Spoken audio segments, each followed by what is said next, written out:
അല്ലാഹുവിന്റെ ഖുർആൻ പറഞ്ഞു തന്ന ഒന്നാമത്തെ താക്കീത് ഏതെന്നറിയുമോ? അല്ലാഹുവിന്റെ ഖുർആൻ പറഞ്ഞു തന്ന ഒന്നാമത്തെ താക്കീത് ഏതാ? അല്ലാഹുവിന്റെ റസൂൽ പറയുകയാ, ഇന്നല്ലാഹ ലാ യഗ്ഫിറു അയ്യുശ്റക ബിഹി വയഗ്ഫിറു മാ ദൂന ദാലിക ലിമൻ യശാ. അല്ലാഹുവിന്റെ പരിശുദ്ധമായ ഖുർആൻ ഒന്നാമതായി പറഞ്ഞു തരുന്ന താക്കീത് ഏതെന്നറിയുമോ? എന്റെ പ്രിയമുള്ളവര്, നിങ്ങൾ അല്ലാഹുവിനെ പങ്കു ചേർക്കല്ലേ. നിങ്ങൾ ശിർക്ക് ചെയ്യാൻ പാടില്ല. നിങ്ങൾ അല്ലാഹുവിനോട് പങ്കു ചേർക്കാൻ പാടില്ല. പരിശുദ്ധമായ ഖുർആൻ നമുക്ക് താക്കീത് നൽകുമ്പോൾ പാതിരാത്രി ഒരുമിച്ച് കൂടി എന്റെ പ്രിയമുള്ളവർ ചിന്തിക്കും, ഉസ്താദ് എന്തിനാണ് ഈ മുസ്ലിമീങ്ങളായ അല്ലാഹുവിനെ വിശ്വസിക്കുന്ന 5 നേരം നിസ്കരിക്കുന്ന ഖുർആൻ ഓതുന്ന ദിക്റുകൾ പറയുന്ന സലാത്തുകൾ പറയുന്ന സൽക്കർമ്മം ചെയ്യുന്ന അല്ലാഹുവേ ഞങ്ങളോട് എന്തിനാണ് പടച്ചവനെ പങ്കു ചേർക്കാൻ പാടില്ല, റബ്ബിനോട് ശിർക്ക് ചെയ്യാൻ പാടില്ലെന്ന് എന്തിനാ പറഞ്ഞു തരുന്നത് എന്ന് ചിന്തിക്കുന്നവരുണ്ടാകാം. എന്റെ പ്രിയമുള്ളവരെ, ഏതാ ഉസ്താദന്മാരിപ്പുണ്ടല്ലോ. എല്ലാ ഉസ്താദന്മാരും ഇൽമു പഠിക്കാൻ തുടങ്ങുമ്പോൾ എന്റെ പ്രിയമുള്ളവരെ പഠിക്കുന്ന ഒരു ഹദീസ് ഉണ്ട്. ഹദീസിന്റെ കിതാബുകൾ ബുഖാരിയും മുസ്ലിമും എന്റെ പ്രിയമുള്ളവരെ മിസ്കാത്തുമെല്ലാം പഠിക്കാൻ തുടങ്ങുമ്പോ ഒന്നാമതായി പഠിക്കുന്ന ഒരു ഹദീസ് ഉണ്ട്. ശദീദു ബയാദി സിയാബ്. ഒന്നാമതായി പഠിക്കുന്ന ഹദീസ് ഏതെന്നറിയുവോ? അല്ലാഹുവിന്റെ പ്രവാചകനും തന്റെ അനുചരന്മാരും ഇരിക്കുമ്പോ ഒരു മനുഷ്യൻ നടന്നു വരികയാണ്. വെള്ള വസ്ത്രങ്ങൾ ധരിച്ചിട്ട് അല്ലാഹുവിന്റെ പ്രവാചകന്റെ മുന്നിലേക്ക് കടന്നു വരികയാണ്. ആ മനുഷ്യനെ ഇന്ന് വരെ ഒരാളും കണ്ടിട്ടില്ല. ആ മനുഷ്യനാ നാട്ടുകാരനല്ല, യാത്രക്കാരന്റെ ഒരു അടയാളവുമില്ല. ഈ മനുഷ്യൻ അല്ലാഹുവിന്റെ പ്രവാചകന്റെ മുന്നിലേക്ക് കടന്നു വന്നിട്ട് തന്റെ കാലിന്റെ മുട്ടുകൾ അല്ലാഹുവിന്റെ റസൂലിന്റെ കാലിന്റെ മുട്ടിനോട് ചേർത്ത് വെക്കുകയാണ്. എന്നിട്ട് അല്ലാഹുവിന്റെ പ്രവാചകന്റെ കാലിന്റെ തുടയില് 2 കൈ കൊണ്ടടിക്കുകയാണ്. എന്നിട്ട് ചോദിക്കുന്നു, നബിയേ മനിൽ ഈമാൻ, വിശ്വാസമെന്ന് പറഞ്ഞാലെന്താ? വിശ്വാസമെന്ന് പറഞ്ഞാലെന്താ? പാതിരാത്രി ഒരുമിച്ച് കൂടി എല്ലാവർക്കും അറിയാം ഈമാൻ കാര്യങ്ങൾ 6 ഒന്ന് അല്ലാഹുവിനെ കൊണ്ട് വിശ്വസിക്കല്, അല്ലാഹുവിന്റെ മലക്കുകളെ കൊണ്ട് വിശ്വസിക്കല്, അല്ലാഹുവിന്റെ കിതാബുകളെ കൊണ്ട് വിശ്വസിക്കല്, അല്ലാഹുവിന്റെ മുർസലീങ്ങളെ കൊണ്ട് വിശ്വസിക്കല്, അന്ത്യദിനത്തിനെ കൊണ്ട് വിശ്വസിക്കല്. എന്റെ പ്രിയമുള്ളവരെ, നന്മയും തിന്മയും അല്ലാഹുവിന്റെ ഭാഗത്ത് നിന്നാണ് വരുന്നതെന്ന് വിശ്വസിക്കല്. ഈ 6 കാര്യങ്ങൾക്കാണ് ഈമാൻ കാര്യങ്ങൾ എന്ന് പറയുന്നത്. എന്റെ പ്രിയമുള്ളവരെ, ഈ പറഞ്ഞ 6 കാര്യങ്ങളിൽ 5 ഉണ്ടല്ലോ. ഈ സദസ്സിൽ ഒരുമിച്ച് കൂടി എല്ലാവർക്കും അല്ലാഹുവിൽ വിശ്വാസമുണ്ട്, അല്ലാഹുവിന്റെ മലക്കുകളിൽ വിശ്വാസമുണ്ട്, അല്ലാഹുവിന്റെ കിതാബിൽ വിശ്വാസമുണ്ട്, അല്ലാഹുവിന്റെ മുർസലീങ്ങളിൽ വിശ്വാസമുണ്ട്, അന്ത്യദിനത്തിൽ വിശ്വാസമുണ്ട്. ഒരു ദിവസം ഈ പ്രപഞ്ചം തകരുമെന്ന് ഈ സദസ്സിൽ ഇരിക്കുന്ന എല്ലാവരും വിശ്വസിക്കുന്നുണ്ട്. പക്ഷേ 6ാമത്തെ കാര്യമുണ്ടല്ലോ, വൽ ഖദരി ഖൈരിഹി വശർരിഹി മിനല്ലാഹി തആല. 6ാമത്തെ ഒരു കാര്യമുണ്ടല്ലോ, നന്മയും തിന്മയും അല്ലാഹുവിന്റെ ഭാഗത്ത് നിന്നാണ് വരുന്നത്. ദുഃഖവും സന്തോഷവും അല്ലാഹുവിന്റെ ഭാഗത്ത് നിന്നാ വരുന്നത്. ഇത് വിശ്വസിക്കാൻ നമ്മളിൽ പലർക്കും മടിയാട്. ദുഃഖങ്ങളും ദുരിതങ്ങളും വേദനകളും കടങ്ങളും നഷ്ടങ്ങളും പ്രശ്നങ്ങളും പ്രതിബന്ധങ്ങളും ജീവിതത്തിൽ ഒന്നിനു പുറകെ ഒന്നൊന്നായി ജീവിതത്തിലേക്ക് ദുഃഖങ്ങൾ മാത്രം കടന്നു വരുമ്പോൾ, വീടിനകത്ത് തമ്മിലടിയാകുമ്പോ, വീട്ടിലുള്ളവര് മരണപ്പെടുമ്പോ, കച്ചവടം മുഴുവനും നഷ്ടത്തിലാകുമ്പോ, എന്റെ പ്രിയമുള്ളവരെ, നമ്മളിൽ പലരും പറയുന്ന ഒരു വാക്കുണ്ട്, നമുക്ക് വിശ്വസിക്കാൻ മടിയാട്. ജീവിതത്തിലെ ദുഃഖങ്ങൾ മുഴുവനും കടന്നു വരുമ്പോൾ, ജീവിതത്തിലെ ദുഃഖങ്ങളും ദുരിതങ്ങളും കടന്നു വരുമ്പോ, രോഗങ്ങൾ പിടിക്കുമ്പോ, കടങ്ങളുണ്ടാകുമ്പോ, കച്ചവടം നഷ്ടത്തിലാകുമ്പോ, ഞാനും നിങ്ങളും ചിലപ്പോൾ പറയാറുണ്ട്, ആരോ എനിക്ക് കൂടോത്രം ചെയ്തു വെച്ചിരിക്കുകയാ, ആരോ മന്ത്രവാദം ചെയ്തു വെച്ചിരിക്കുകയാണ്, ഞാൻ നശിക്കുന്നതിന് വേണ്ടി എന്റെ അയൽവാസി എന്തോ മന്ത്രവാദം ചെയ്തു വെച്ചിരിക്കുകയാ. വിശ്വസിക്കാൻ മടിയാണ്. ഇത് പടച്ചവന്റെ തീരുമാനമാണെന്ന് വിശ്വസിക്കാൻ നമുക്ക് കഴിയുന്നില്ല. ഇതാരോ എന്തോ ചെയ്തു വെച്ചിരിക്കുകയാണെന്ന് പറഞ്ഞുകൊണ്ട് മന്ത്രവാദികളുടെ മുന്നില്, ജ്യോതിശാലയങ്ങളുടെ മുന്നില്, വെറ്റ നിരത്തുന്നവന്റെ മുന്നില്, ഉസ്താദന്മാരുടെ മുന്നില് എന്റെ പ്രിയമുള്ളവരെ ഞാനും നിങ്ങളും ഓടി നടക്കുകയാ. എന്റെ പ്രിയമുള്ളവരെ, അത് പടച്ചവന്റെ തീരുമാനമാണെന്ന് വിശ്വസിക്കാൻ കഴിയുന്നില്ല. എന്റെ പ്രിയമുള്ളവരെ, ഉമ്മയുടെ ഗർഭാശയത്തിൽ കിടന്ന് 4 മാസം പ്രായമായപ്പോ, ഞാനും നിങ്ങളും ഉമ്മയുടെ ഗർഭാശയത്തിൽ കിടന്ന് 4 മാസം പ്രായമായപ്പോ അല്ലാഹു ഒരു മലക്കിനെ പറഞ്ഞു വിട്ടിട്ടുണ്ട്. ഈ മലക്കിന്റെ ജോലി എന്തായിരുന്നെന്നറിയുമോ? ഉമ്മയുടെ ഗർഭാശയത്തിൽ കിടന്ന് നമ്മുടെ മുന്നിലേക്ക് കടന്നു വന്നിട്ട് നമ്മുടെ തലച്ചോറിൽ ആ മലക്ക് എഴുതി വെച്ചിട്ടുണ്ട്, പൊന്നുമോനെ നീ എത്ര വയസ്സ് വരെ ഈ ദുനിയാവിൽ ജീവിക്കും ചെറുപ്പക്കാരാ? പൊന്നുമോനെ, നിന്റെ ഭാര്യ ഇതാ, നിന്റെ ഭർത്താവിതാ, നിന്റെ മക്കളിതാ. നീ തിന്നേണ്ട ഭക്ഷണത്തിന്റെ മുകളിൽ പോലും അല്ലാഹു പേരെഴുതി വെച്ചിരിക്കുകയാണ്. ആ മലക്ക് സർവ്വത് എഴുതി വെച്ചിട്ടുണ്ട്. ഉമ്മയുടെ ഗർഭാശയത്തിൽ കിടന്ന് 4 മാസം പ്രായമായപ്പോഴ് ഈ മലക്കെല്ലാം എഴുതി വെച്ചിരിക്കുകയാണ്. ഇത്ര വയസ്സ് വരെ നീ ജീവിക്കും, ഇന്ന സ്ഥലത്ത് കിടന്ന് നീ മരണപ്പെടും, ഇന്ന സ്ഥലത്ത് നിന്നെ കബറടക്കും. മരിക്കുന്ന സമയത്ത് മുസ്ലിമായിട്ടാണോ മരിക്കുന്നത്, കാഫിറായിട്ടാണോ മരിക്കുന്നത്, എല്ലാം ഈ മലക്കെഴുതി വെച്ചിരിക്കുകയാ. എന്റെ പ്രിയമുള്ളവരെ, അതുകൊണ്ട് ആരുടെ മുന്നിൽ ഓടി നടന്നിട്ടും കാര്യമില്ല, എവിടെയെല്ലാം പോയി പരാതി പറഞ്ഞിട്ടും കാര്യമില്ല. ഇതെല്ലാം പടച്ചവന്റെ തീരുമാനമോ. നിന്റെ ഭാവി പറയാൻ ഒരാളെ കൊണ്ടും കഴിയില്ല. ഈ പ്രപഞ്ചത്തിലുള്ള ഒരു ഉസ്താദിനോ, ഒരു തങ്ങൾക്കോ, ഒരു ഔലിയായിനോ, ഒരു പ്രവാചകനോ ഒരു മനുഷ്യന്റെ ഭാവി പറയാ കഴിയില്ല. കാരണം അല്ലാഹുവിന്റെ ഖുർആൻ സൂറത്തുൽ ലുഖ്മാനിന്റെ അവസാനം എടുത്തു നോക്ക്. 5 കാര്യങ്ങൾ അല്ലാഹുവല്ലാതെ ലോകത്തൊരു മനുഷ്യനും അറിയില്ല. അല്ലാഹുവിന്റെ ഈ പ്രപഞ്ചത്തില് 5 കാര്യങ്ങൾ അല്ലാഹുവിനല്ലാതെ ഒരാൾക്കും പറയാൻ കഴിയില്ല. കാരണം അല്ലാഹുവിന്റെ ഖുർആൻ പറയുകയാണ്, ഇന്നല്ലാഹ ഇൻദഹു ഇൽമുസ്സാ. ആ 5 കാര്യങ്ങളിൽ ഒന്നാമത്തെ കാര്യം ഏതെന്നറിയുവോ? ഈ പ്രപഞ്ചമെന്നാണ് തകരുന്നത്, ലോകം അവസാനിക്കുന്നതെന്നാണ്. ഒരു വെള്ളിയാഴ്ചയാണെന്ന് നമുക്ക് പറയാൻ കഴിയും. പക്ഷേ ഏത് വെള്ളിയാഴ്ചയാണ്, ഏത് വർഷമാണ്, ഏത് മാസമാണ് പറയാൻ നമ്മളെ കൊണ്ട് കഴിയൂല. അല്ലാഹുവിന്റെ ഖുർആൻ പറയുന്നു, ഇന്നല്ലാഹ ഇൻദഹു ഇൽമുസ്സാ. ഈ പ്രപഞ്ചം എന്നാണ് തകരുന്നതെന്ന് അല്ലാഹുവിനല്ലാതെ ഈ ലോകത്ത്, ഈ പ്രപഞ്ചത്തിൽ ഒരു മനുഷ്യനും പറയാൻ കഴിയില്ല. 2 വയുനസിലുൽ ഗൈസാ. മഴയപ്പടാ പെയ്യുന്നത്, മഴയപ്പടാ പെയ്യുന്നത് അത് പടച്ചവനല്ലാതെ ഒരാൾക്കും പറയാൻ കഴിയില്ല. മഴ പെയ്യാൻ സാധ്യതയുണ്ടെന്ന് പറയാനല്ലാതെ ഇന്ന സമയത്ത് മഴ പെയ്യുമെന്ന് പറയാൻ ആരെ കൊണ്ടും കഴിയില്ല. ഖുർആൻ മൂന്നാമതായി പറയുന്നു, വയഅലമു മാ ഫിൽ അർഹാം. ഉമ്മയുടെ ഗർഭാശയത്തിൽ കിടക്കുന്ന കുഞ്ഞുണ്ടല്ലോ, ഉമ്മയുടെ ഗർഭാശയത്തിൽ കിടക്കുന്ന കുഞ്ഞുണ്ടല്ലോ, ആ കുഞ്ഞ് ആണാണോ പെണ്ണാണോ, ആ കുഞ്ഞിന്റെ അവസ്ഥയെ കുറിച്ച് ഒരാൾക്കും പറയാൻ കഴിയില്ല. 4 മാസം കഴിഞ്ഞാലേ ശാസ്ത്രത്തിന് പറയാൻ കഴിയൂ. 4 മാസത്തിന് മുമ്പ് ഈ ലോകത്ത് ഒരാൾക്കും പറയാൻ കഴിയില്ല. അല്ലാഹുവിന്റെ ഖുർആൻ നാലാമതായി പറയുകയാണ്, വമാ തദ്രീ നഫ്സുൻ മാദാ തക്സിബു ഗദാ.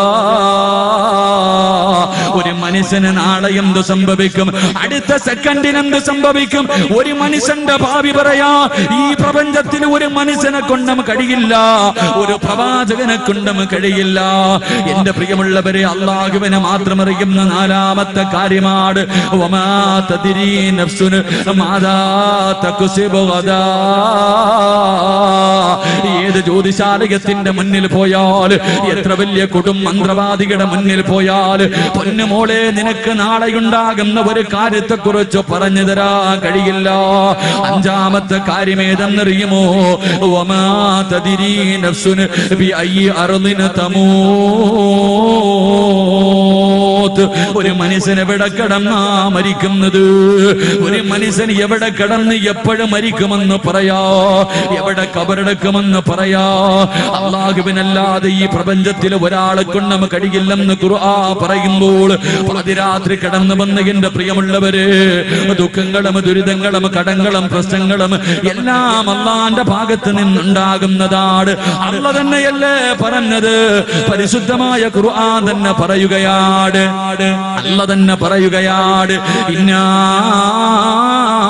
ഖലഖനൽ ഇൻസാന മിൻ നുത്ഫത്തിൻ അംശാജിൻ നബ്തലീ. അല്ലാഹു തന്നെ പറയുകയാ, പരിശുദ്ധമായ ഖുർആൻ പറയുകയാണ്, ഇന്നാ ഖലഖനൽ ഇൻസാന മിൻ നുത്ഫത്തിൻ അംശാജിൻ നബ്തലീ. എടാ മനുഷ്യ, നിന്നെ ഞാൻ സൃഷ്ടിച്ചിരിക്കുന്നത് എന്തിനാണെന്ന് നിനക്കറിയുവോ? ഒരു തുള്ളി ബീജത്തിൽ നിന്ന് നിന്നെ ഞാൻ സൃഷ്ടിച്ചിരിക്കുന്നത് നിന്നെ പരീക്ഷിക്കാനാണോ? നിന്നെ ദുനിയാവിലേക്ക് വിട്ടിരിക്കുന്നത് വെറുതെയല്ല, നിന്നെ പരീക്ഷിക്കുന്നതിന് വേണ്ടിയാണ് ഞാൻ നിന്നെ സൃഷ്ടിച്ചിരിക്കുന്നത്. അല്ലാഹുവിന്റെ ഖുർആൻ ചോദിക്കുകയാണ്, അഫഹസിബതും അന്നമാ ഖലഖനാകും അബസാ വഇന്നകും ഇലൈനാ ലാ തുർജഊൻ. നിന്നെ ഞാൻ സൃഷ്ടിച്ചിരിക്കുന്നത് വെറുതെയാണെന്ന് നിനക്ക് തോന്നുന്നുണ്ടോ? ഇല്ലടാ. അഫഹസിബതും അൻ തദ്ഖുലുൽ ജന്ന ഫലമ്മാ യഅതികും മസലുൽ ലദീന ഖലൗ മിൻ ഖബ്ലികും. അല്ലാഹുവിന്റെ ഖുർആൻ ചോദിക്കുകയാ, അഫഹസിബതും അൻ തദ്ഖുലുൽ ജന്ന, സ്വർഗ്ഗം നിനക്ക് വെറുതെ കിട്ടുമെന്ന് നീ കരുതുന്നോ ചെറുപ്പക്കാരാ? സ്വർഗ്ഗത്തിന് വെറുതെ അങ്ങ് പോകാമെന്ന് കരുതുന്നോ പൊന്നുമോള്? ഇല്ല പൊന്നുമോള്. അല്ലാഹുവിന്റെ ഖുർആൻ പറയുകയാണ്, അഫഹസിബതും അൻ തദ്ഖുലുൽ ജന്ന വലമ്മാ യഅതികും മസലുൽ ലദീന ഖലൗ മിൻ ഖബ്ലികും. നിന്റെ മുൻഗാമികൾ അനുഭവിച്ച ദുഃഖങ്ങളും ദുരിതങ്ങളും വേദനകളും പ്രശ്നങ്ങളും പ്രതിസന്ധികളും പ്രതിബന്ധങ്ങളും എല്ലാം അനുഭവിക്കാതെ നിനക്ക് സ്വർഗ്ഗത്തിൽ പോകാൻ കഴിയില്ല. എല്ലാം അനുഭവിക്കേണ്ടി വരും. നിന്റെ മുൻഗാമികൾ അനുഭവിച്ച ദുഃഖങ്ങൾ മുഴുവനും നിനക്ക് നേരിടേണ്ടി വരും. നിന്നെ ഞാൻ സൃഷ്ടിച്ചത് പരീക്ഷിക്കാൻ വേണ്ടിയാ. അല്ലാഹുവിന്റെ ഖുർആൻ തന്നെ പറയുന്നുണ്ട്, എങ്ങനെയാണ് എന്റെ അടിമയെ ഞാൻ പരീക്ഷിക്കുന്നതെന്നറിയുവോ? പാതിരാത്രി കടന്നു വന്നങ്ങള്, പാതിരാത്രി കടന്നു വന്നവര് ദുഃഖങ്ങളും ദുരിതങ്ങളും ജീവിതത്തിൽ കടന്നു വരുമ്പോ നീ വിചാരിക്കുന്നു എന്നോട് റബ്ബിന് ദേഷ്യമുള്ളത് കൊണ്ടാ പടച്ചവൻ എനിക്കത് തന്നതെന്ന്. അല്ല ചെറുപ്പക്കാരാ, അല്ല പെങ്ങള്, അല്ലാഹു നിനക്ക് ദുഃഖം തന്നത് നിന്നോട് സ്നേഹമുള്ളത് കൊണ്ടാ, അല്ലാഹുവിന് നിന്നെ വല്ലാത്ത ഇഷ്ടമുള്ളത് കൊണ്ടാ. എന്റെ പ്രിയമുള്ളവരെ, അല്ലാഹുവിന് ചില അടിമകളുണ്ട്. അല്ലാഹുവിന്റെ റസൂൽ പറയുകയാ, അല്ലാഹുവിന് ചില അടിമകളുണ്ട്. ആ അടിമകൾക്ക് സ്വർഗം നിർബന്ധമാണ്. ആ അടിമകൾക്ക് സ്വർഗം നിർബന്ധമാണ്. 30, 40, 50 കൊല്ലം അവൻ ജീവിക്കുകയാ.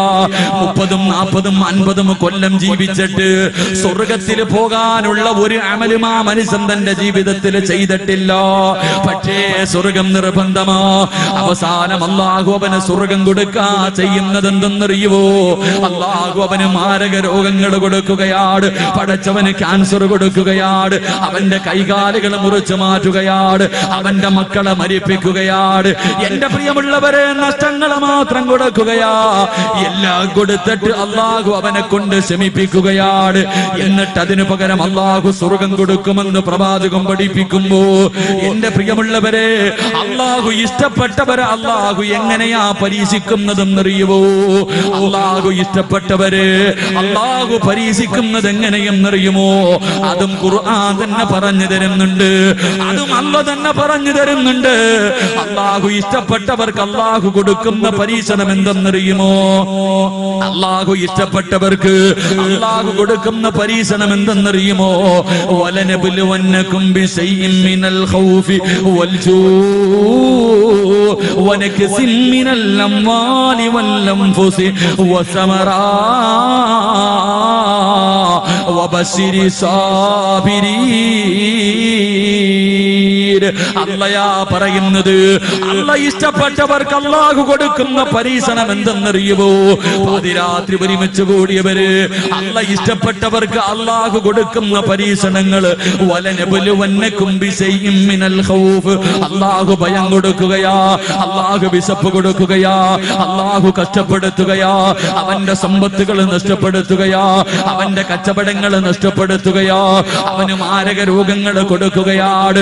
സ്വന്തം മക്കളുടെ മയ്യത്ത് വാപ്പയെ കൊണ്ട് കുളിപ്പിക്കും, ആ വാപ്പയെ കൊണ്ട് തന്നെ പൊന്നുമക്കളുടെ മയ്യത്ത് കബറടപ്പിക്കും. എന്നിട്ട് അല്ലാഹു പരീക്ഷിക്കുമെന്ന് ഖുർആൻ പരിചയപ്പെടുത്തുമ്പോൾ എന്റെ പ്രിയമുള്ളവരെ, അല്ലാഹുവിന്റെ റസൂൽ പറയുകയാണ്, ഇന്ന അസദ്ദന്നാസി ബലാഗാ അൽ അംബിയാ. അള്ളാഹുവിന്റെ പ്രവാചകന് പറഞ്ഞു തരികയാ, ഈ പ്രപഞ്ചത്തിൽ അള്ളാഹു ഏറ്റവും കൂടുതൽ പരീക്ഷിച്ചത്, അള്ളാഹു ഈ പ്രപഞ്ചത്തിൽ ഏറ്റവും കൂടുതൽ പരീക്ഷിച്ചത് ആരെയെന്നറിയുവോ? അത് അള്ളാഹുവിന്റെ പ്രവാചകന്മാരെയായിരുന്നു. 1,24,000 പരം വരുന്ന പ്രവാചകന്മാരുണ്ടല്ലോ. അള്ളാഹു ഈ പ്രവാചകന്മാരെയാണ് ഏറ്റവും കൂടുതൽ വേദനിപ്പിച്ചത്. ഈ പ്രവാചകന്മാരിൽ ഏറ്റവും കൂടുതൽ കരഞ്ഞതാരെന്നറിയുവോ? അള്ളാഹു ഏറ്റവും കൂടുതൽ പരീക്ഷണം കൊടുത്തത് ആരെയെന്നറിയുവോ? ആദം നബി മുതൽ അഷ്റഫുൽ ഖൽഖായ തങ്ങൾ വരെയുള്ള ഈ പ്രവാചകന്മാരിൽ ഏറ്റവും കൂടുതൽ കണ്ണീര് കുടിച്ച പ്രവാചകൻ ഏതെന്നറിയുവോ? അത് മഹാനായ അഷ്റഫുൽ ഖൽഖ് നബി മുഹമ്മദ് മുസ്തഫ സല്ലല്ലാഹു അലൈഹി വസല്ലമ തങ്ങളായിരുന്നു. ഈ പ്രപഞ്ചം തന്നെ സൃഷ്ടിക്കാൻ കാരണക്കാരനായ അഷ്റഫുൽ ഖൽഖാണ് ജീവിതത്തിൽ ഏറ്റവും കൂടുതൽ ദുഃഖിച്ചത്, ഏറ്റവും കൂടുതൽ കരഞ്ഞത്, ഏറ്റവും കൂടുതൽ പട്ടിണി കിടന്നത്. എന്റെ പ്രിയമുള്ളവരെ, പാതിരാത്രി ഒരുമിച്ച് കൂടിയവരോട് അള്ളാഹുവിന് നിന്നോട് വെറുപ്പുള്ളത് കൊണ്ടല്ല, അള്ളാഹുവിന് നിന്നോട് വെറുപ്പുള്ളത് കൊണ്ടല്ല, അള്ളാഹു നിനക്ക് ദുഃഖം തരുന്നത്, രോഗം തരുന്നത്, കടം തരുന്നത്, കച്ചവടം നഷ്ടത്തിലാക്കുന്നത്, നിനക്ക് പ്രയാസങ്ങൾ തരുന്നത് അള്ളാഹുവിന് നിന്നെ വല്ലാത്ത ഇഷ്ടമുള്ളത് കൊണ്ടാ. എന്റെ പ്രിയമുള്ളവരെ, റസൂലുള്ളാഹിയാണ് ലോകത്തിലെ ഏറ്റവും കൂടുതൽ വേദനിച്ചത്. എന്തുകൊണ്ടെന്നറിയുമോ? റസൂലുള്ളാഹിനെ ഇഷ്ടമില്ലാത്തത് കൊണ്ടല്ല. എന്റെ പ്രിയമുള്ളവരെ, പരിശുദ്ധമായ ഖുർആൻ എടുത്ത് നോക്ക്, 114 സൂറത്തുകളൊന്ന് കണ്ണോടിച്ച് നോക്ക്. എല്ലാ പ്രവാചകന്മാരുടെയും പേര് ഖുർആനിൽ പറഞ്ഞിട്ടുണ്ട്. ആദം നബിയുടെ പേര് പറഞ്ഞിട്ടുണ്ട്, ഇബ്രാഹിം നബിയുടെ പേര് പറഞ്ഞിട്ടുണ്ട്, നൂഹ് നബിയുടെ പേര് പറഞ്ഞിട്ടുണ്ട്, യഹ്യാ നബിയുടെ പേര് പറഞ്ഞിട്ടുണ്ട്, യാക്കൂബ് നബിയുടെ പേര് പറഞ്ഞിട്ടുണ്ട്, സുലൈമാൻ നബിയുടെ പേര് പറഞ്ഞിട്ടുണ്ട്, ഈസാ നബിയുടെ പേര് പറഞ്ഞിട്ടുണ്ട്. അല്ലാഹുവിന്റെ ഖുർആൻ എടുത്തു നോക്ക്. ഈ പറഞ്ഞ പ്രവാചകന്മാരുടെ പേര് പറയുന്ന ആയത്തൊന്ന് ഓതി നോക്കണം. എന്റെ പ്രിയമുള്ളവരെ, എല്ലാ ആയത്തിലും അല്ലാഹു പേരാണ് വിളിച്ചത്. യാ ആദം എന്നാണ് വിളിച്ചത്, നൂഹേ എന്നാണ് വിളിച്ചത്, ഇബ്രാഹിം എന്നാണ് വിളിച്ചത്, യാ യഹ്യാ ഖുദിൽ കിതാബ്, യഹ്യാ നബിയുടെ പേരാണ് വിളിച്ചത്. പക്ഷേ അഷ്റഫുൽ ഖൽഖായ തങ്ങളുണ്ടല്ലോ, അല്ലാഹുവിന്റെ പ്രവാചകന്റെ പേര് യാ മുഹമ്മദ് എന്ന് ഖുർആനിൽ ഒരു സ്ഥലത്ത് പോലും അല്ലാഹു വിളിച്ചിട്ടില്ല. കാരണം അത്രയ്ക്ക് ഇഷ്ടമായിരുന്നു പടച്ചവര്. അല്ലാഹുവിന്റെ റസൂലിനെ വല്ലാത്ത ഇഷ്ടമായിരുന്നു. നബിയേ, റസൂലേ, മുസമ്മിലേ, മുദ്ദസിറേ. എന്റെ പ്രിയമുള്ളവരെ, അല്ലാഹുവിന്റെ റസൂലിനെ വിളിച്ചത് അങ്ങനെയാണ്, മുഹമ്മദുർ റസൂലുള്ളാഹ്, മുഹമ്മദുർ റസൂലുള്ളാഹ്. എല്ലാ സ്ഥലത്തും അല്ലാഹു നബിയേ, റസൂലേ, റസൂലേ എന്നാ വിളിച്ചത്. കാരണം അല്ലാഹുവിന്റെ നബിയെ വല്ലാത്ത ഇഷ്ടമായിരുന്നു. ആ നബിയാണ് ലോകത്തിൽ ഏറ്റവും കൂടുതൽ കണ്ണീര് കുടിച്ചതെന്ന് എന്റെ പ്രിയമുള്ളവരെ ചരിത്രം പറഞ്ഞു തരുമ്പോൾ അല്ലാഹുവിന്റെ റസൂലിന് അല്ലാഹു കൊടുത്ത ഒന്നാമത്തെ പരീക്ഷ ഏതെന്നറിയുമോ? വലനബലുവന്നകും ബിശൈഇൻ മിനൽ ഖൗഫ്. അല്ലാഹു ഇഷ്ടപ്പെട്ടവർക്ക് കൊടുക്കുന്ന ഒന്നാമത്തെ പരീക്ഷണം ഭയമാണ്. എന്റെ പ്രിയമുള്ളവരെ, ഭയപ്പെടുത്തുകയാ. എന്റെ റസൂലുള്ളാഹിയുണ്ടല്ലോ, അല്ലാഹുവിന്റെ പ്രവാചകനല്ലേ ലോകത്ത് ഏറ്റവും കൂടുതൽ പേടിച്ചിരുന്നത്. അല്ലാഹുവിന്റെ റസൂലിന്റെ ചരിത്രം എടുത്തു നോക്ക്. 13 വർഷത്തില് 13 വർഷം 23 വർഷക്കാലം അല്ലാഹുവിന്റെ റസൂൽ മുസ്ലിമായതിനു ശേഷം ശേഷം നുബുവത്ത് കിട്ടിയതിന് ശേഷം 23 വർഷക്കാലം അല്ലാഹുവിന്റെ റസൂല് ജീവിച്ചല്ലോ. പക്ഷേ ആ 23 വർഷത്തിൽ 13 വർഷക്കാലം ഒരു ദിവസം പോലും അല്ലാഹുവിന്റെ റസൂല് സമാധാനമായി ഉറങ്ങിയിട്ടില്ല. പേടിച്ചാ കഴിഞ്ഞത്. മക്കക്കാരെ വല്ലാത്ത പേടിയായിരുന്നു, ശത്രുക്കളെ വല്ലാത്ത പേടിയായിരുന്നു. കാരണം എന്റെ പ്രിയമുള്ളവര്, മുസ്ലിമായതിന്റെ പേരിൽ അത്രയ്ക്കും ഉപദ്രവങ്ങളും പീഡനങ്ങളുമായിരുന്നല്ലോ.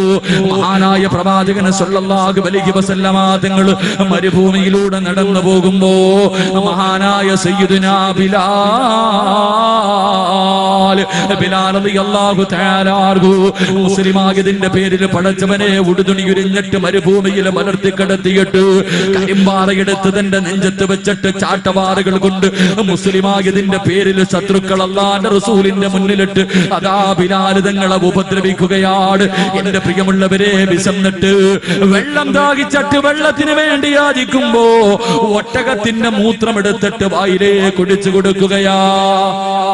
ഒട്ടകത്തിന്റെ മൂത്രമെടുത്തിട്ട് വായിലൊടിച്ചു കൊടുക്കുകയാണ്. റബ്ബേ, ബിലാൽ തങ്ങൾ പറയുന്നുണ്ട്, വിശപ്പ് സഹിക്കുമ്പോ എനിക്ക് വിശപ്പവര് ഭക്ഷണം തരാതെ അവസാനം ഒട്ടകത്തിന് കൊടുക്കുന്ന ഭക്ഷണം പോലും ഞാൻ എടുത്ത് കടിച്ചിട്ടുണ്ട്. എന്റെ പ്രിയമുള്ളവരെ, വല്ലാത്ത പീഡനമാണ്. ഈ പീഡനം അനുഭവിക്കുമ്പോഴും ബിലാൽ തങ്ങൾ അല്ലാഹുവിന്റെ റസൂലിനോട് ചോദിക്കുന്നു, യാ റസൂലല്ലാഹ്, എന്നെ ഒന്ന് രക്ഷിക്കുമോ നബിയേ, എന്നെ ഒന്ന് രക്ഷിക്കുമോ നബിയേ. അല്ലാഹുവിന്റെ റസൂല് മിണ്ടാതെ നടന്നു പോവുകയാ. എന്റെ പ്രിയമുള്ളവര്, ചരിത്രമെടുത്ത് നോക്കൂ. എന്തിന് അല്ലാഹുവിന്റെ റസൂലുണ്ടല്ലോ, സഹാബത്തിന്റെ കാര്യം പറയണ്ടല്ലോ. മഹാനായ അസ്റഫുൽ ഖൽഖായ തങ്ങളുണ്ടല്ലോ. മക്കയിൽ നിന്ന് മദീനയിലേക്ക് ഹിജ്റ പോകുന്ന സമയത്ത് അല്ലാഹുവിന്റെ റസൂലിന്റെ വീട് മുഴുവനും ശത്രുക്കൾ ആയുധം പിടിച്ചുകൊണ്ട് വളഞ്ഞിരിക്കുകയാ. അല്ലാഹുവിന്റെ റസൂല് വീടിനകത്ത് കിടക്കുകയാണ്. ശത്രുക്കൾ മുഴുവനും തന്റെ വീട് വളഞ്ഞിട്ടിരിക്കുന്ന സമയത്ത് അല്ലാഹുവിന്റെ പ്രവാചകന് കടന്ന സ്ഥലത്ത് മഹാനായ അലി ഇബ്നു അബീ ത്വാലിബ് റളിയല്ലാഹു തആല അൻഹു അല്ലാഹുവിന്റെ റസൂലിന്റെ വിരിപ്പിൽ പിടിച്ച് കിടത്തിയിട്ട് ഖുർആനിലെ സൂറത്ത് യാസീനിലെ ഒരു ആയത്ത് ഓതിയിട്ട് ഒരു പിടി മണ്ണെടുത്ത് വീട് വളഞ്ഞിരിക്കുന്ന ശത്രുക്കളുടെ മുന്നിലിട്ട് അല്ലാഹുവിന്റെ റസൂൽ ഇറങ്ങി പോവുകയാ. അല്ലാഹുവേ, നടന്നു പോകുമ്പോ മഹാനായ സയ്യിദുനാ അബൂബക്കർ സിദ്ദീഖ് റളിയല്ലാഹു തആല അൻഹു അല്ലാഹുവിന്റെ റസൂലിനോട് പറയുന്നു, യാ റസൂലല്ലാഹ്, എന്റെ തോളിലേക്ക് കേറി നബിയേ, എന്റെ തോളിലേക്ക് കേറി നബിയേ.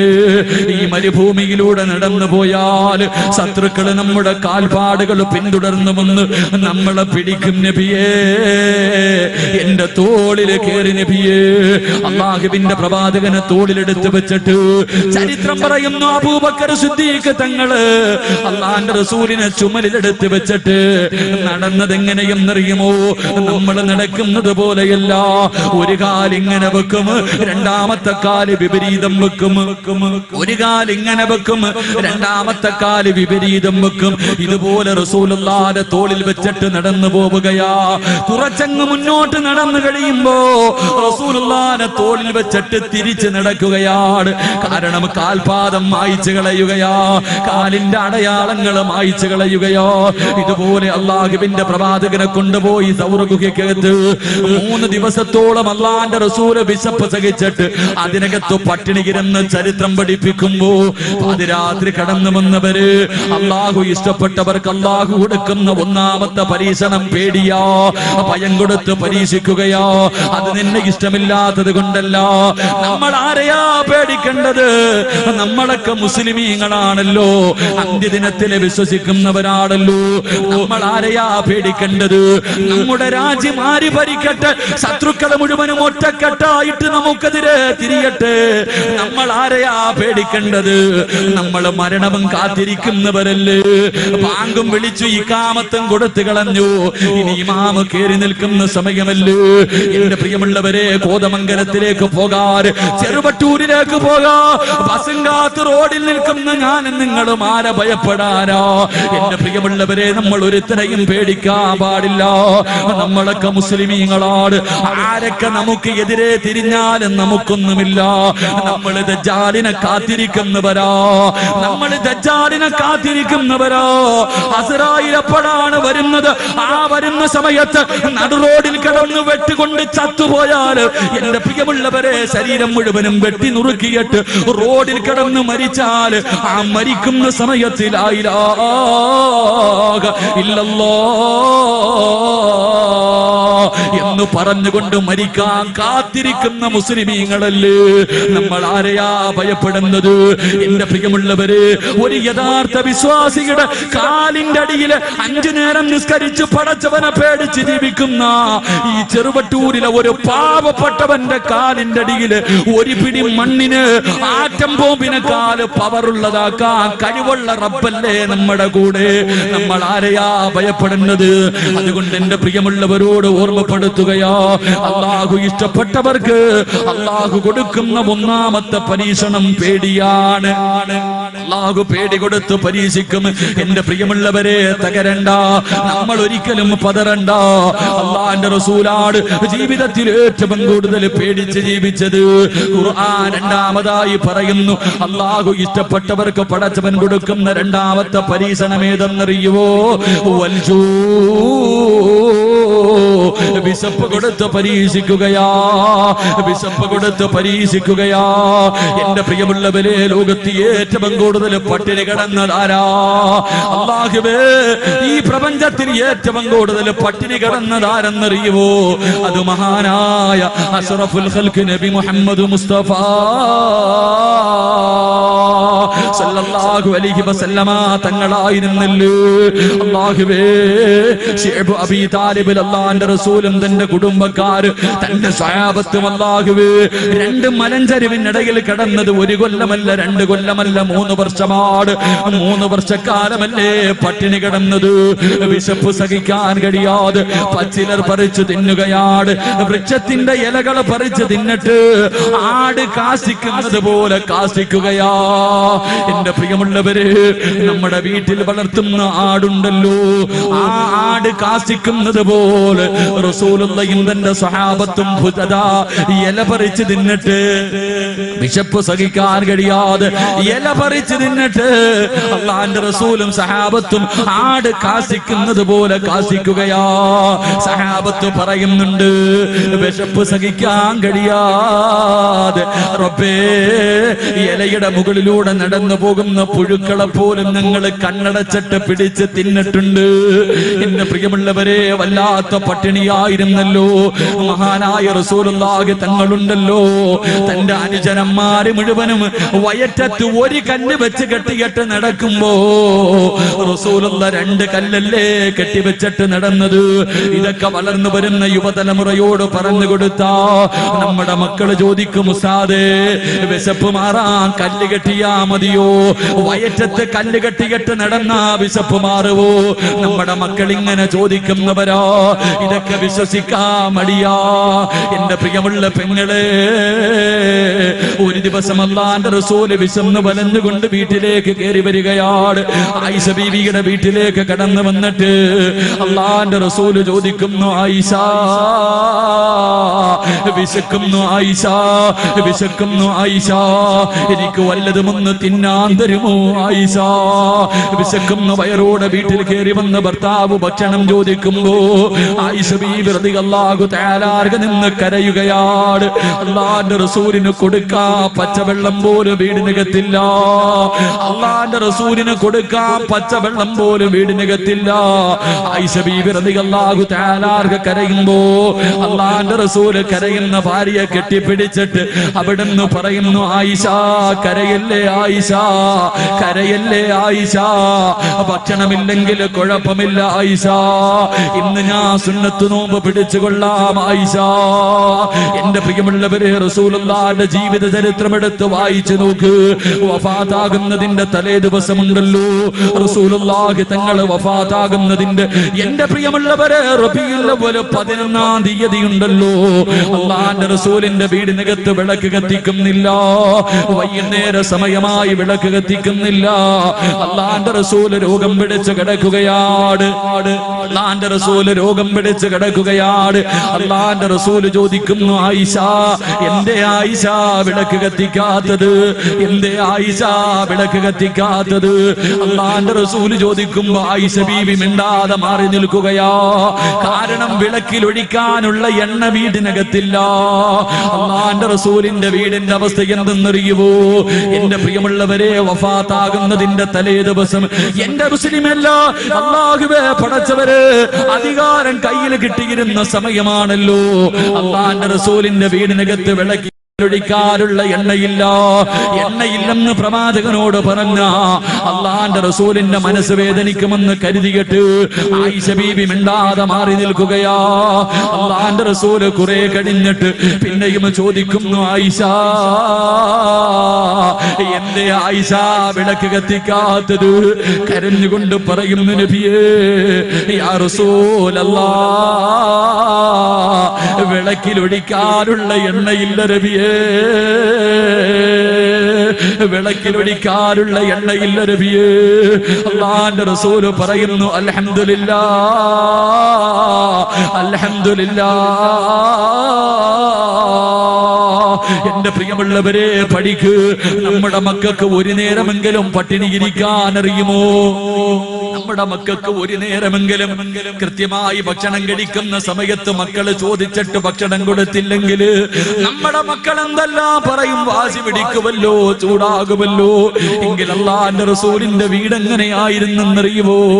ആയിഷ ബീവി പറയുന്നുണ്ട്, ആയിഷ ബീവി പറയുന്നുണ്ട്, എന്റെ വീട്ടിലെങ്ങാണ് ലൗകാന ഇന്ധനാ ദുഹിനൻ, എന്റെ വീട്ടിലെങ്ങാണം വിളക്കിലൊഴിക്കുന്ന എണ്ണയുണ്ടായിരുന്നെങ്കിൽ, എന്റെ വീട്ടിലെങ്ങാണം വിളക്കിലൊഴിക്കുന്ന എണ്ണയുണ്ടായിരുന്നെങ്കിൽ വിശപ്പ് കാരണം ഞാനതെടുത്ത് കുടിക്കുമായിരുന്നു എന്ന് അല്ലാഹുവിന്റെ റസൂലിന്റെ പ്രിയപ്പെട്ട ഭാര്യ പറയുമ്പോ, എന്റെ പ്രിയമുള്ളവരെ, എന്റെ പ്രിയമുള്ള പെങ്ങളെ, പഠിക്കു പൊന്നുമോള്.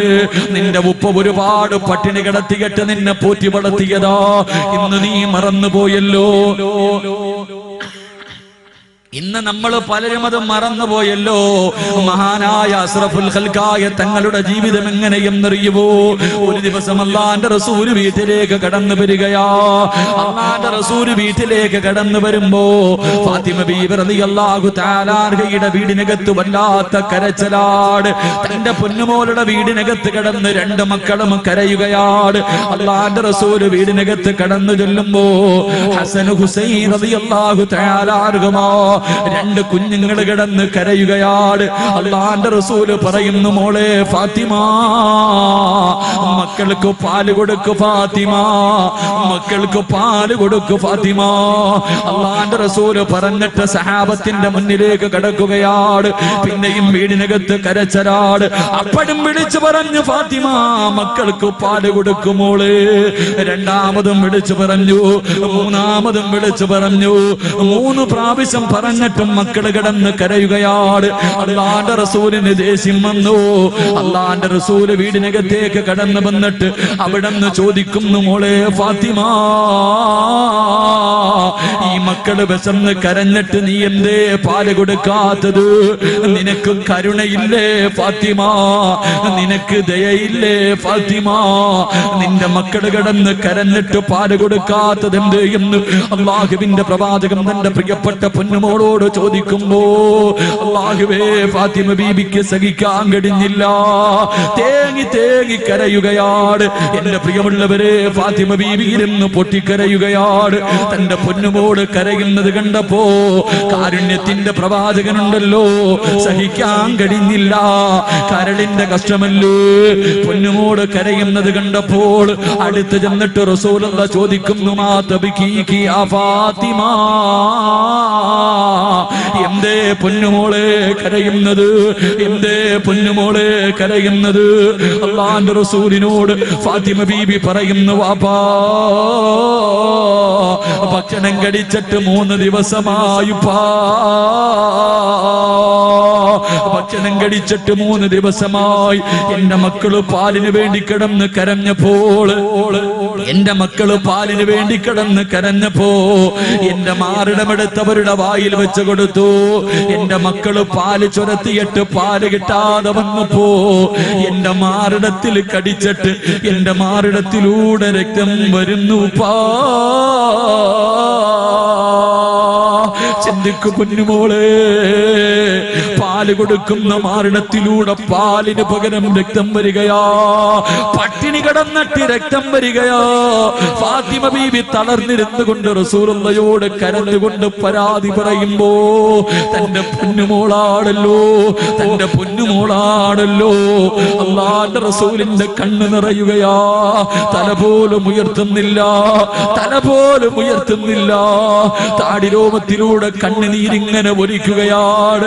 അല്ലാഹുവിന്റെ റസൂൽ ഇറങ്ങി നടക്കുകയാ. അല്ലാഹുവിന്റെ റസൂൽ ഇറങ്ങി നടക്കുകയാ. ഒരുപാട് കിലോമീറ്ററുകളോളം നടക്കുകയാണ്. റസൂലുള്ള മരുഭൂമിയിലൂടെ കരഞ്ഞുകൊണ്ട് നടക്കുകയാ. നടന്നൊരു ഈന്തപ്പന തോട്ടത്തിന്റെ മുന്നിലെത്തി. അല്ലാഹുവേ, ഒരു അറാബിയുടെ ഈന്തപ്പന തോട്ടമാണ്, ഒരു അറാബിയായ മനുഷ്യന്റെ തോട്ടമാണ്.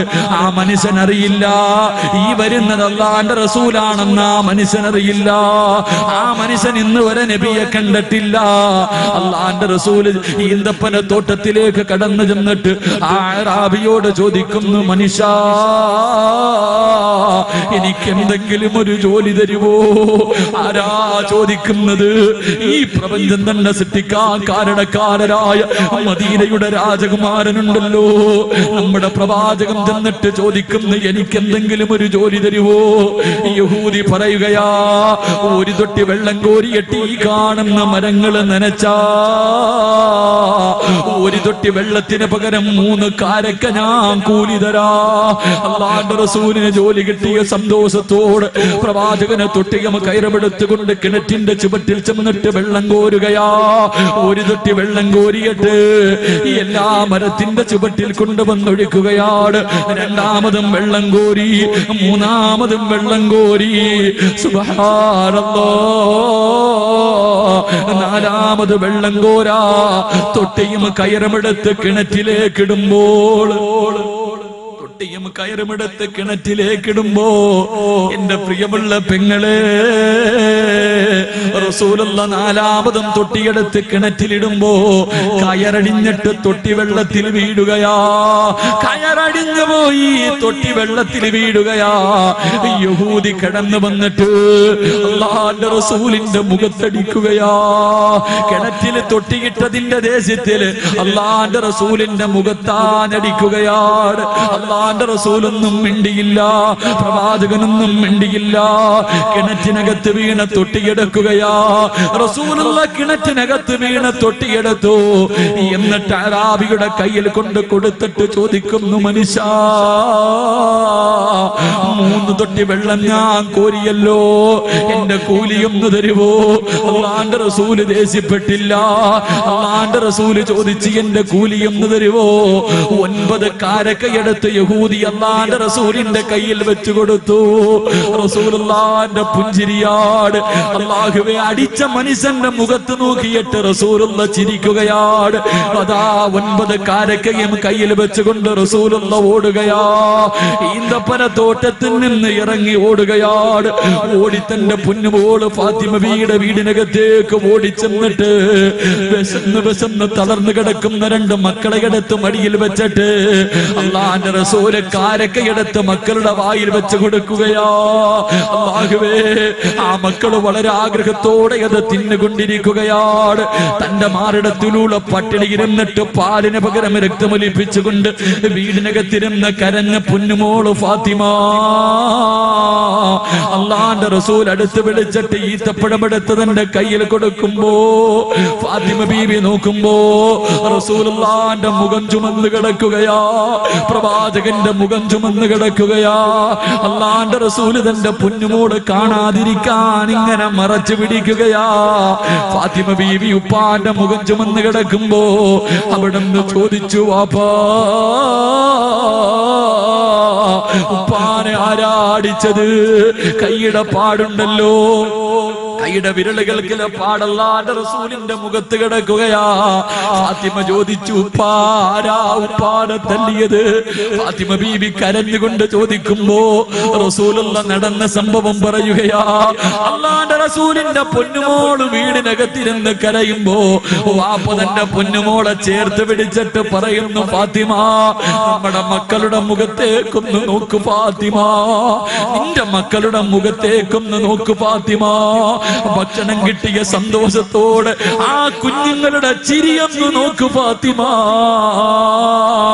എന്റെ പ്രിയമുള്ളവര്, ഈ റസൂലുള്ള വയറ്റിലെ കല്ല് വെച്ച് കെട്ടിക്കെട്ട് നടന്നു പോകുമ്പോ ജിബ്രീല് കരഞ്ഞുകൊണ്ട് ചോദിക്കുന്നു, യാ റസൂലല്ലാഹ്, എന്തിനാ നബിയേ ഇങ്ങനെ പട്ടിണി കിടക്കുന്നത്? എന്തിനാ ഇങ്ങനെ വിശന്ന് നടക്കുന്നത്? വയറ്റില് കല്ല് വെച്ച് കെട്ടിക്കെട്ട് നടക്കുന്നത് കാണാൻ കഴിയുന്നില്ല നബിയേ, ഒന്ന് അനുവാദം തരുമോ? ഈ കാണുന്ന ഉഹദ് മല ഞാൻ സ്വർണമാക്കി തരാ നബിയേ.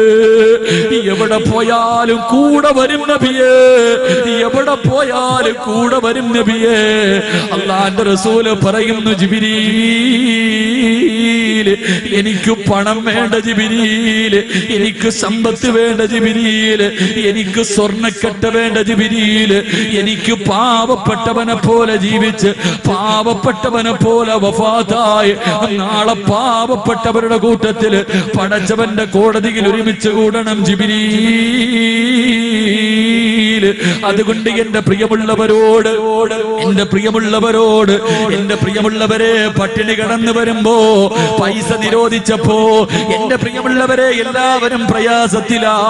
അല്ലാഹുവിന്റെ റസൂല് പറയുന്നു, അല്ലാഹുവിന്റെ ഖുർആൻ പറയുന്നു, അല്ലാഹ് ഇഷ്ടപ്പെട്ട അടിമയ്ക്ക് കൊടുക്കുന്ന രണ്ടാമത്തെ പരീക്ഷണം വൽജൂ. അല്ലാഹു അവന് വിശപ്പ് കൊടുത്ത് പരീക്ഷിക്കുമെന്ന് നബിയുനാ റസൂലുള്ളാഹി സല്ലല്ലാഹു അലൈഹി വസല്ലം. ഏറ്റവും കൂടുതൽ പട്ടിണി കടന്നത് മഹാനായ അഷ്റഫുൽ ഖൽഖി നബി മുഹമ്മദ് മുസ്തഫ സല്ലല്ലാഹു